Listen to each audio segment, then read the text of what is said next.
po dito sa Pilipinas. Morning sa inyo, ma'am. Ayan, ma'am, nandito na tayo sa harapan ni Jasmine Spanish.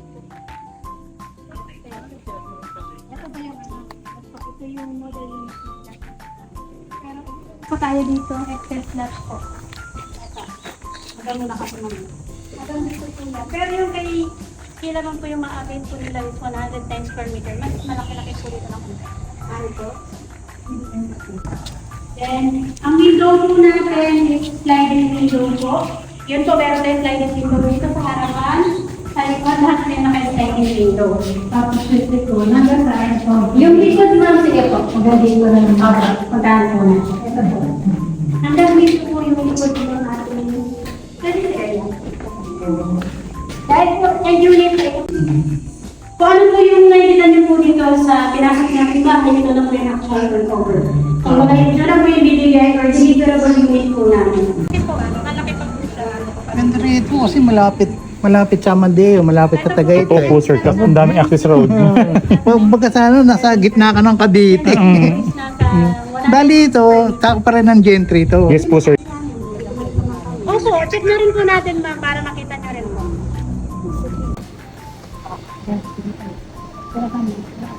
Hello ma'am Zane, dito na po kami kay Nina Single Attachment. Ayun po, unahin po natin ma'am yung rest, actual turnover. Dito po kasi po yung rest up unit. Si Nina Single Attach po is may lot area po yan, 100 square meter po yung lot area niya. Then yung floor area po is 77 square meter.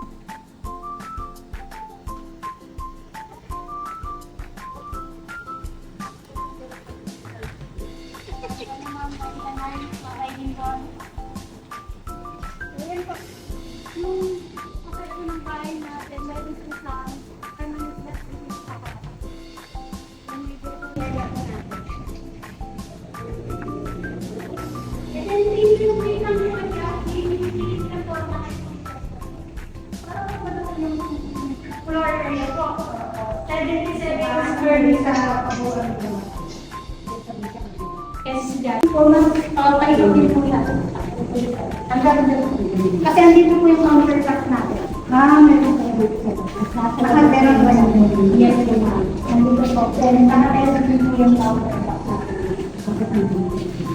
Hanggang dito po. Andito po yung yes po. Parang naman sa client namin talagang ito po sa akin po. Kasi maganda lang yung second floor po. Kasi maganda yung hagdan. Tapos po, ganda na. Atin po ng room, may bintana pa rin. Kasi ito yung magiging first room. Then second and third po. Dito yung magiging hallway niya. Then po yung CR natin nandito po. Ito po yung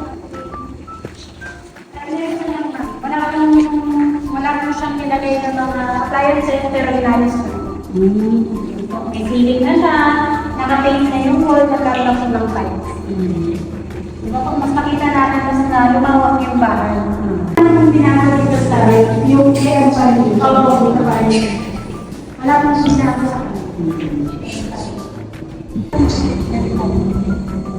Hindi ko sa kalas na yung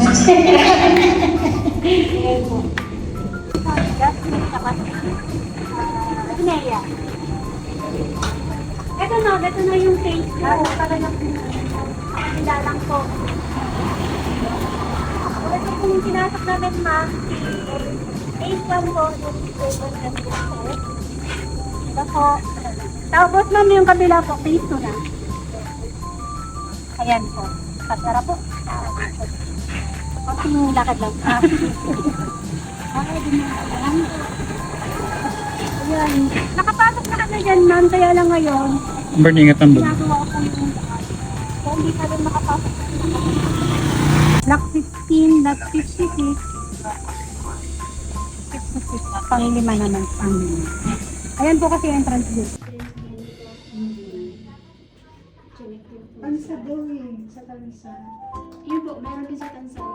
Pwede nilang unit, sila may single match po. So, bare type lang po yung turnover namin. With TCP po na 4,349,000 and down payment, sorry, reservation po 50,900. So, bigyan na lang po nila kila ma'am. Then, ayun po, ang down payment po nila is 461,100 payable for 29 months po. So, 15,900 din po siya monthly, and magsa-start po ang equity nila ng July 12, 2026 and mag-end po ng November 12, 2021.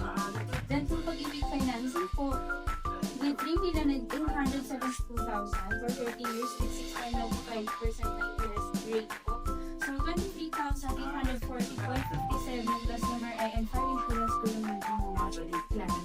So, kay Axia po, report po na mag-advance amortization dahil at least 6 months na po. So, ibig sabihin po, after po ng November 12, 2028, ito na po yung babayaran nila ng December 12, 2028. So, ito naman po, lahat po ng ma-advance nila is automatic po na nilalagay ni Axia kay Pag-ibig as advance amortization. Pero, kung gusto po nilang gawin mag-add sa equity para malas po sa loan value, pwede din naman. Inform na po nila si collection department namin na makikita po nila yung contact details. 2 to 1 week before po ng due date nila. So, makaka-receive po sila ng SOA. Nandun na din po yung details nila collection.